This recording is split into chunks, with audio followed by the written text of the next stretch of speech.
Welcome again to the Bodhicharyavatara, stanza number 43 of the 8th chapter. Now there are many stanzas on the same thing, that we are so much attached to the flesh and beauty and attachment to the sexual attachment. And one of the methods for kind of lessening our attachment of this kind, lustful attachment, is recommended, what is called as to see the negative side or the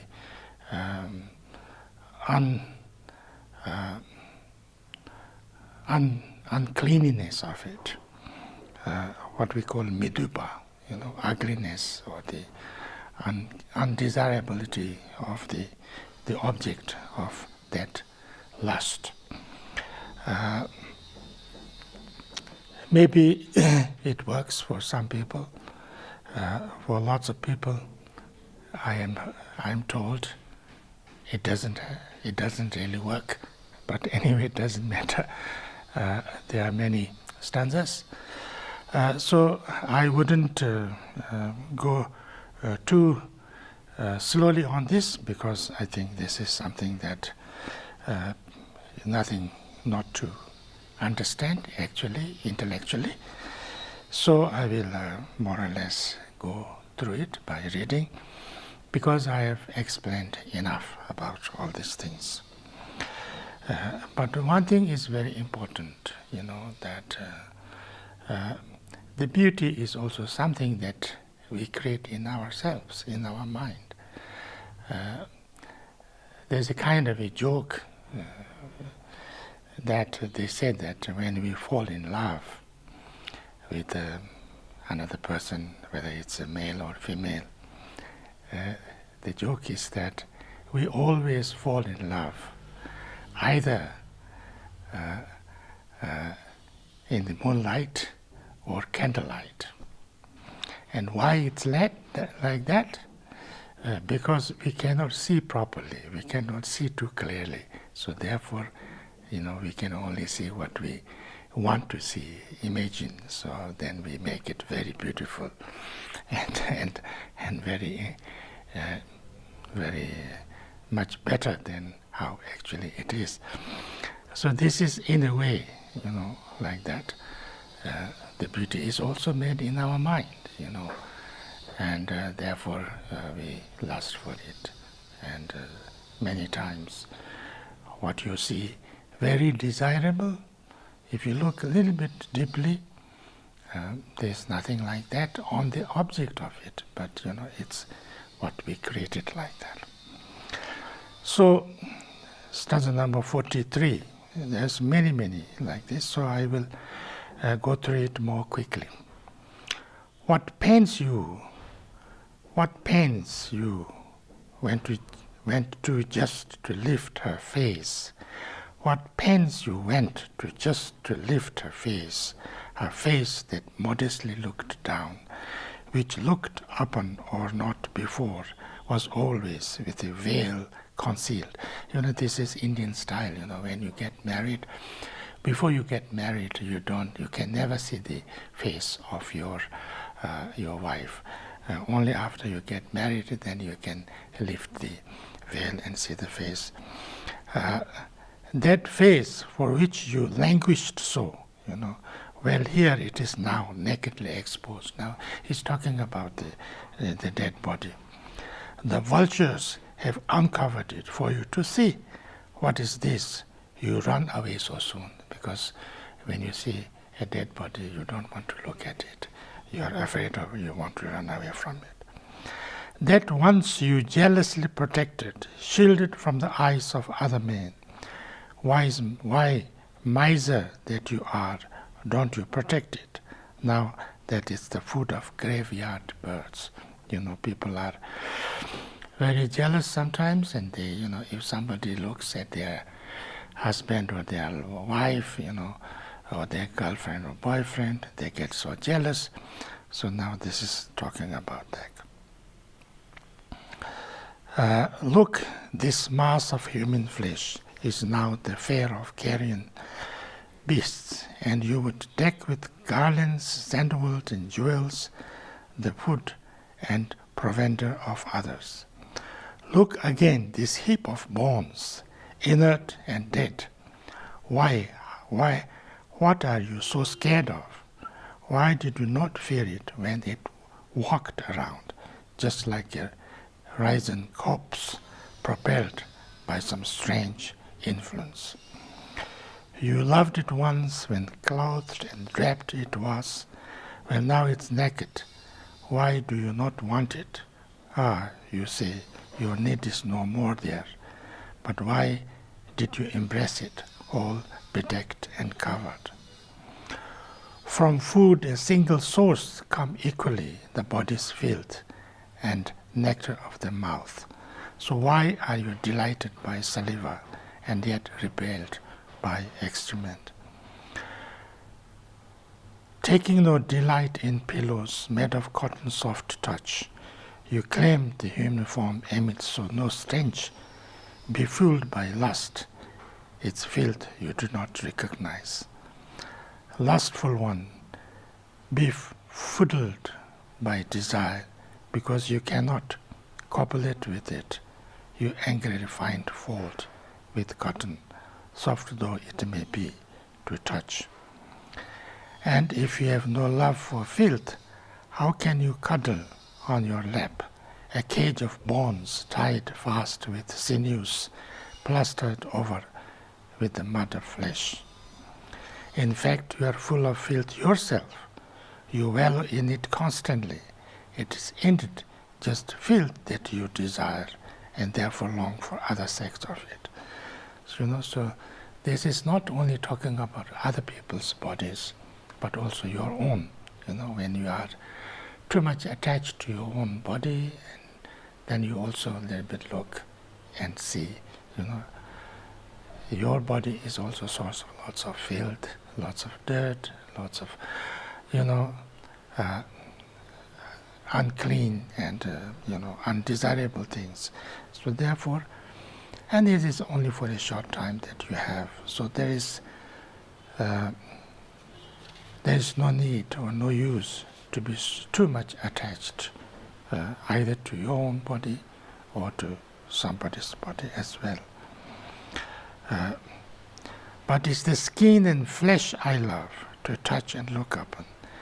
Then why do you not wish for flesh alone, inanimate and in its natural state?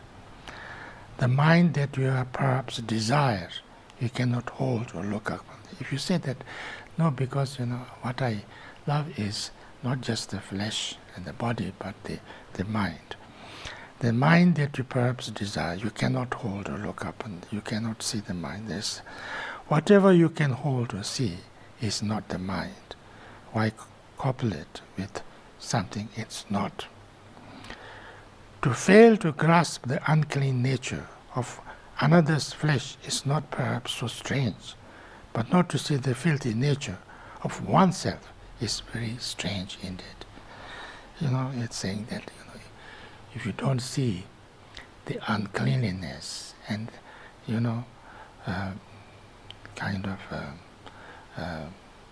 undesirable things, dirty things that other people's bodies are made of, if you don't see it, that's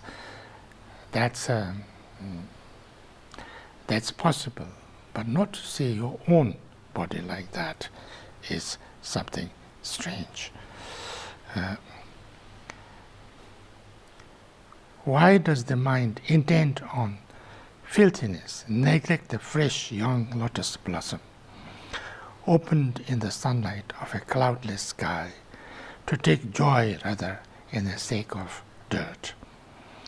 And since you are disinclined to touch a place or object grimed with excrement, why do you wish to touch the body whence such excrement has come?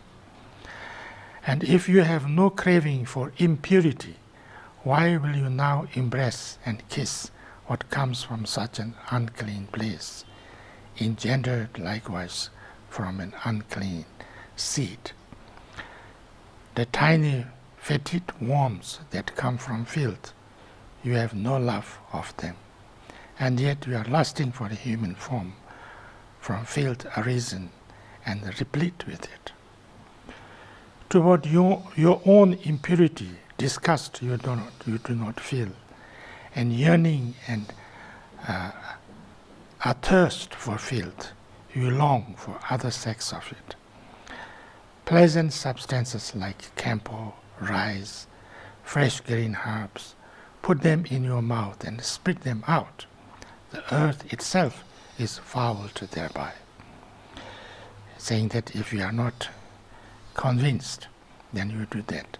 If still you doubt such filthiness, though it is very plain for all to see, go off into the charnel grounds, observe the fetid bodies there abandoned. When their skins are peeled away, you feel great horror and revulsion. Now that you have understood, how can you still take joy in such a thing? The scent that now perfumes the skin is sandalwood and nothing else. Yet how is it that one thing's fragrance causes you to long for something else? Is it not best to have no lust for something that by nature stinks? The worldly crave beside their purpose. Why do they anoint their flesh with pleasant scents? For if this scent is sandalwood, how can it be the perfume of the body? How is it that the fragrance of a thing induces you to crave for something else?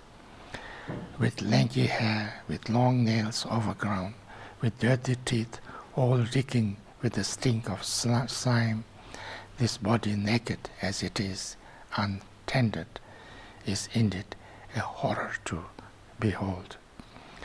Why do go to such excess to clean and polish what is but a weapon that will injure you? The cares that people squander on themselves in ignorance convulse the universe with madness. When you saw the heap of human bones, you felt revulsion in the charnel ground. And will you take delight in cities of dead, frequented by such skeletons that live and move? What is more, possession of another's filth is not to be acquired free of charge. All is at a price, exhaustion in this life, in the next, the suffering of hell. So this is, what you get or what you desire, what you lust for, is also not something that you get free or you get without making lots of sacrifices and lots of efforts and you do lots of negative deeds and all kind of harm others and all kind of negative emotions and all kind of anxiety and worries and things like that. So therefore, it is to try to understand and see that that kind of lust is, I don't know if this kind of reflection could make our too much lust a little bit less, so that we can live a little bit more balanced way, and our mind becomes a little bit less out of control in attachment and lust and things like that. This is 71 stanza. So I'll read the Tibetan.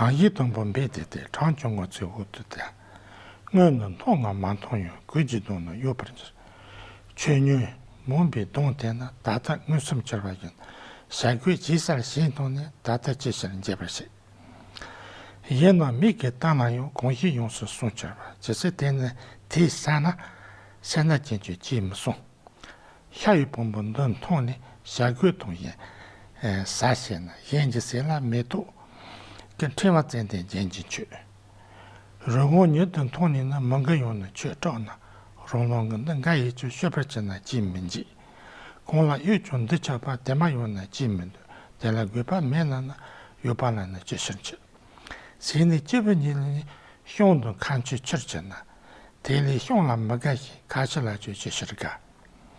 新把人能讲把人也来搞完没些把，正刚早把嘛一些点点没做完了么。对对，俺把我们那新把人能讲不了，伢把小娃们那些带了找不到的些，看他们做前面呢，日子就别这完了，下一咱们给下下些研究知识帮的去，去年没做没有把，第二了就带学习没做，这把研到了，没做刚面对不些，当你现在那个些人都台湾的那个，前面把有容易就现在去个见面的。对比三块钱把的热度打完没有了，我一年的西班牙对面去的这些下，没做容易的研究了，没做我这里没写的，容易没做你也把多半没就我这里在，真正你这些些别嘛用了半年了，没做现比现在呢，没做这了就是个，啥说没做几个把搞的热不没对呢，光里的那熊啊一路了这得确认的，搞的没做前面呢没做。心理胸之间，这一上面这些把研究就是帮的去，没做练习，没做深，就我绝对没见了，没做没容易了，没做细胞对不是，绝对容易没容易没做了，没细胞嘛这去，没做加班没做了，刚别研究对不是，搞不拉所以用到年前到跟全马中，看去实胸不玩意，啥用没做不是。搞得没做等着我是这种太长了，到这都不为了没做研究打不去。光里报别看见了，就把节目现在吧，写就这点等年了，写一个我写完去。努力过比这点用真的所有研嘛研究这点研到了这些呢，就不是。搞得容易真个那了嘛叫来么呢？一点对面写报道，这点了这一个，问的这一真的那。6年的那这些就研究这里研到了这些呢，全不是。搞得这些人话都说下之前他们就这个别路就容易呢，基本就把年让了那边参与的点别这些许多些。到了我们没把有那边咱的跟着，让我们把现同年的对这的那研究，有为这国家比起中国的这来讲，但是没从这点用人没把那没念头。So this is up to 71, stanza number 71. So I don't want to spend too much time on this because most of the people would not like to I think it's quite plain and understandable, and if it helps, you can reflect on it. If it doesn't help, you don't need to reflect on it. You don't need to be angry or upset or anything. It's not criticizing anybody, any kind of group of people or any gender or anything like that. It's just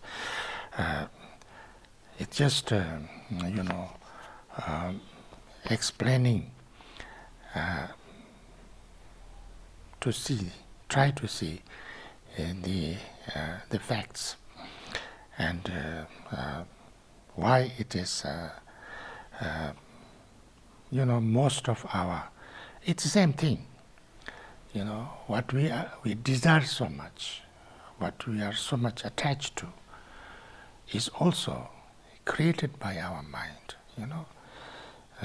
also helped by our culture, by the kind of